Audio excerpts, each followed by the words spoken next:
கவலை வந்தாலும் சரி, அல்லது கவலையுடைய ஒரு நிலை உங்களுக்கு ஏற்பட்டாலும் சரி, அதை நீங்க நிச்சயமாக ஓதினால் உங்களுக்கு அந்த கவலைகள்லாம் நீங்கும் என்று யாருக்கு ரசூல் ஸல்லல்லாஹு அலைஹி வஸல்லம் படிச்சு கொடுக்குறாங்க?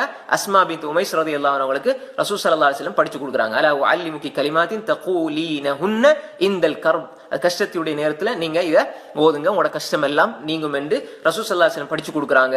அது என்ன துஆன்னு சொன்னால் அல்லாஹு அல்லாஹு ரப்பி, சிறிய ஒரு பிரார்த்தனை தான். அல்லாஹு ரெண்டு விடுத்தம், அல்லாஹ் அல்லாஹு அல்லாஹு ரப்பி, அல்லாஹ் அல்லாஹ் அவன்தான் என்னுடைய ரப்பு, ரெண்டு விடுத்தம்.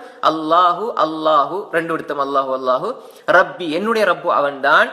லா உஷ்ரிகு பிஹி ஷைஆ, அவனுக்கு நான் எந்த ஒன்றையும் இணையாக ஆக்க மாட்டேன். லா உஷ்ரிகு பிஹி ஷைஆண்டா நான் எந்த ஒன்றையும் அவனுக்கு இணையாக ஆக்க மாட்டேன். அப்ப லேசான ஒரு துவா. இதை ஓதுனா நிச்சயமாக உங்களுக்கு கவலை, உங்களுக்கு பிரச்சனை, உங்களுக்கு துன்பம் என்ன இருந்தாலும், மனசுல மனக்குழப்பம் இருந்தாலும், என்ன பிரச்சனை இருந்தாலும் அல்லாஹ் நிச்சயமாக நீக்குவான்.